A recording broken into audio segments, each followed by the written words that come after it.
అరే గుండు అరవింద్గా ఏమొచ్చిందిరా నీకు పోయే కాలము ఆ నిజామాబాద్ కాలువలన్నా మొహం పెట్టి చస్తే బాగుండే నువ్వు అనిపిస్తున్నది. 24 గంటలు రేవంత్ అన్న ఎంబడి ఎందుకు పడతావురా నువ్వు? ఫస్ట్ నీ మోదీ ఏం చేస్తున్నాడు అది చెప్పు. ఫస్ట్ ఉద్యోగాలు సద్యోగాలు లేకుండా చదువు రాకుండా అంగుట చాపగాన్ని తీసుకొని వచ్చి దేశ ప్రధాని చేసినాం కదా, మాట్లాడవు ఎందుకు?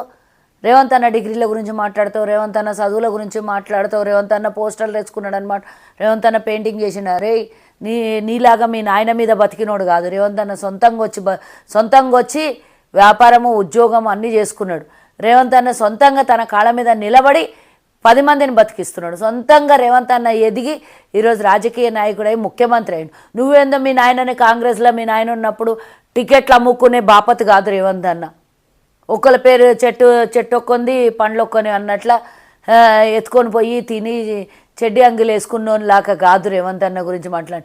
అప్లికేషన్ ఫామ్ రూమ్లో కూర్చోబెట్టి ఒక్కొనికి డల్పలు మూసి ఒక్కొనికి అప్లికేషన్ ఫామ్ ఫిలప్ చేయమంటే రాదనంట. అడ్వకేట్ చదువుకున్నాడు, ఎల్ఎల్బి చేసిండు రేవంత్ అన్న. చదువుకోలేదా? నీలాగా దొంగ సర్టిఫికేట్లు తెచ్చుకొని కూర్చున్నాడు రేవంత్ అన్న. హార్వర్డ్ యూనివర్సిటీకి పోతే ఎవడన్నా డాలర్లలో డబ్బులు కడితే అందరూ చదివిస్తారని ఒకవేళ చెప్తున్నావు నువ్వు. మరి మీ బోధికి చదివిపోయినావు, ఆడ నుంచి ఒక దొంగ సర్టిఫికేట్ తెప్పియకపోయినావు. మళ్ళీ ఒకటి ఏదన్నా నీకు అట్లాంటి పైసలు కట్టి తెచ్చుకునేటట్లుంటే మీ మోదీ దొంగ సర్టిఫికేట్లు డిజిటల్ సర్టిఫికేట్లు ఇచ్చారు. అది సిగ్గుశరం లేదు. 2 కోట్ల ఉద్యోగాలు ఇస్తారని దేశాన్ని సంకనాకి ఇచ్చేసిండు మీ మోదీ. ఉద్యోగాలు ఏడున్నాయి? సద్యోగాలు ఏడున్నాయి? 2 కోట్ల ఉద్యోగాలు అంటే ఏంది?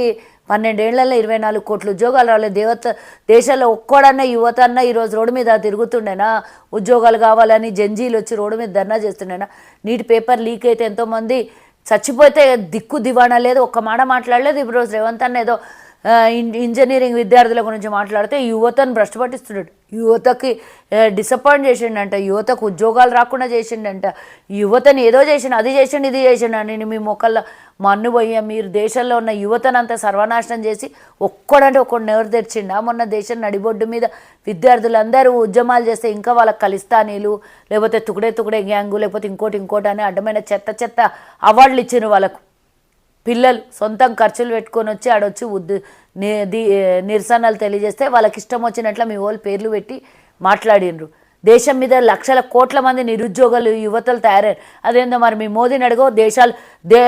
దేశ దిమ్మరులాగా దేశాలన్నీ తిరుగుతాడు.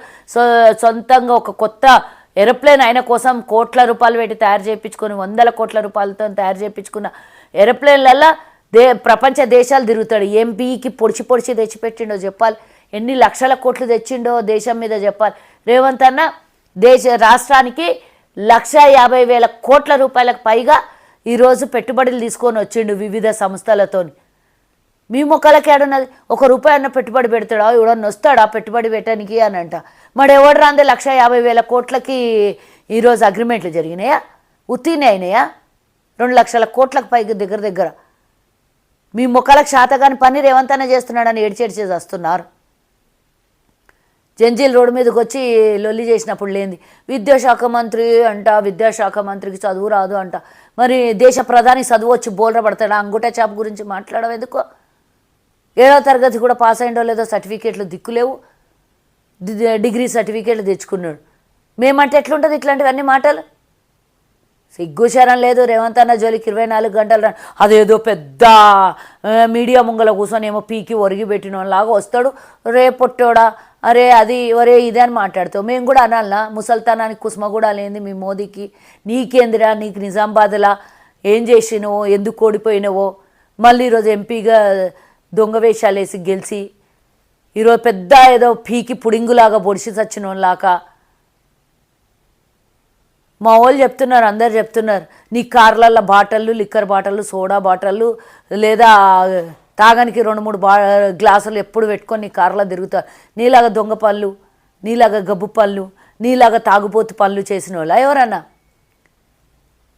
అలాంటి పళ్ళు చేయకుండానే రేవంత్ అన్న ఈరోజు ఎదిగిండు. నీలాగా మీ నాయనని సంకల అడ్డం పెట్టుకొని మీ నాయనని అడ్డం పెట్టుకొని నీలాగా ఎదిగిన లీడర్ కాదు. తాగుబోతు నాయాల, దొంగ సర్టిఫికేట్లు తెచ్చుకున్న నాయాల. రేవంత్ అన్న గురించి మాట్లాడేటంత నీకెంత సిగ్గులేదురా నీకు? ఇప్పటికో 10 సార్లు అయింది, 10 సార్లు వార్నింగ్ ఇచ్చినాం. ఆ గుండు మీద ఎంటికెళ్ళి మొలవవు కానీ పెద్ద మాటలు మాట్లాడతావు. గుండు గీక్కుంటావు, గుండు గీక్కుంటావు, నూనె ఖర్చు ఏడవుతుందేమో అని. ఎందుకంటే మంది గుండులు గీకేటోని కదా, నీ గుండు ముందు గీక్కొని అందరి గుండెలు గీక్కి పెడుతున్నావు నువ్వు. నిజామాబాద్లో అడిగితే నీ చరిత్ర ఏందో చెప్తారు అందరు. ఏడు నుంచి పెద్దగైనవో, ఏం చేసుకొని పెద్దగైనవో, ఏడు నుంచి వచ్చినవో నువ్వు. బీడీలు చుట్టిన వాళ్ళు మీరు ఈరోజు లక్షల కోట్లకి ఆడికెళ్ళి ఎదిగినరో చెప్పాలి. ఈరోజు అందరు రాష్ట్రంలో చాలామంది పేదోళ్ళు ఉన్నారు. బీడీలు చుట్టాలు చేసుకున్న వాళ్ళు అందరు రాష్ట్రంలో నీలాగానే శ్రీమంతులు అయ్యి లక్షల కోట్ల రూపాయలు ఉన్నాయి. వాళ్ళ దగ్గర అడగాలి, ఎన్ని టికెట్లు అమ్ముకుంటే ఇన్ని పైసలు వచ్చినాయో నీకు. సిగ్గు తప్పిన వెధవ. రేవంత్ అన్న గురించి మళ్ళా మాట్లాడితే ఊకుంటారు అనుకుంటున్నావా? స్వయం కృషితో ఎదిగిన లీడర్, 10 మందికి నేర్పించేటోడు. నువ్వు ఆయనకు నేర్పిస్తావా? దమ్ము లేదు. అదేదో కవిత చేసిన పనులకు నువ్వు ఆడ గెలిచినంత మాత్రాన నువ్వు పెద్ద తోపుకాన్ లీడర్ లాగా నిలుగుతున్నావు. ఈడ రాష్ట్రానికి ఏదో 90,000 కోట్లను తీసుకొని వచ్చిండో, 9 లక్షల కోట్లను, ఏమేమో పెద్ద పెద్ద ముచ్చట్లు చెప్తున్నాడు. దిక్కు దివాణా లేదు, మాట్లాడతావు.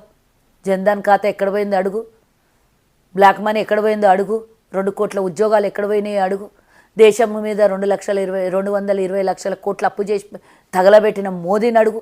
మమ్మల్ని ఏమడుగుతావు? రేవంత్ అన్నని ఏమడుగుతావు? ఇచ్చిన హామీలు ఎక్కడ పోయినాయి అంటే, మీ బతుకులకి ఇచ్చిన హామీలు ఏడా తగలబడే చూసుకోపోండి. నోరు మూసుకో. ఇంకొకసారి నోరు తెరిచిన అంటే మూతి మీద పట్ట ఆ సందుబాళ్ళు ఇరుగుతాయి. మళ్ళీ మూతి మీద వేసి కొడితే చక్కగా చేత కాదు. నువ్వు నియోజకవర్గంలో 7 నియోజకవర్గాలు నువ్వు దినాం తిరుగుతున్నావు. రేవంత్ అన్నకు బళ్ళకు తిరగలేదు, ఒక్క బడికన్నా పోయినావు అంటే సిగ్గు తప్పినోడా. ఎన్ని బడులు ఇనాగరేషన్ చేసిండు, ఎన్ని మంది విద్యార్థులతో కలిసిండు. ఈరోజు విద్యార్థులకి మంచి చదువుకోవాలని ఈరోజు డైట్ ఛార్జెస్ పెంచిండు, ఈరోజు వాళ్ళ కాస్మెటిక్ ఛార్జెస్ పెంచిండు. విద్యా సంస్థలు బాగుండాలని ఆలోచన చేస్తున్నాడు. అందుకనే సొంతంగా ఆయన దగ్గర పెట్టుకున్నటువంటి విద్యాశాఖ. నీకేం తెలుస్తుందిరా నొప్పి? అప్పడంగా మంది పైసలు దొబ్బి బతికినోనివి, అప్పడంగా డూప్లికేట్ సర్టిఫికేట్లు తెచ్చుకొని దొంగ సర్టిఫికేట్లతో డిగ్రీ, ఫేక్ డిగ్రీ కానీ నీకేం తెలుసా చదువు మీద? అవును, ఇంజనీర్ విద్యార్థుల గురించి రేవంత్ అన్న మాట్లాడిండు. నేను కూడా చెప్తున్నా, చాలా లక్షల మంది ఇంజనీరింగ్ చదువుకొని వందల వేలల ఉద్యోగాలు లేవు. మరి మిగిలిన లక్షల మంది ఎక్కడ పోవాలి? కాబట్టి ఇంకోటి ఆల్టర్నేట్గా ఆలోచన చేయాలి, ఆల్టర్నేట్ చదువుకోవాలనే ఉద్దేశం రేవంత్ అన్నది. ఆ దిశగా చెప్పిండు. దాన్ని తప్పు తీసి ఫాల్తు నాయాలు. బజ్జీలు తలాయించిన వాళ్ళకు ఉద్యోగాలు ఇచ్చినామన్న నీ మోదీ గురించి మాట్లాడు. మళ్ళా తలాయించిన వాళ్ళు బజ్జీలు వేసుకునేటోనికి కూడా ఉద్యోగాలని మీ రఘునందన్ రావు అంటాడు, ఇక్కడ దిక్కు నువ్వు అంటావు, అక్కడ దిక్కు మీ మోదీ అంటాడు. మరి డిగ్రీలు ఏమిటికి? అందరు బజ్జీలు వేసుకునే బతుకుదాం దేశం మీద. ఇక చదువు వెళ్ళేందుకు? మీలాగా అంధభక్తుల్లాగా కావాలి, మతాల మధ్యలో చిచ్చులు పెడితే చాలు దేశం అభివృద్ధి అయిపోతుంది.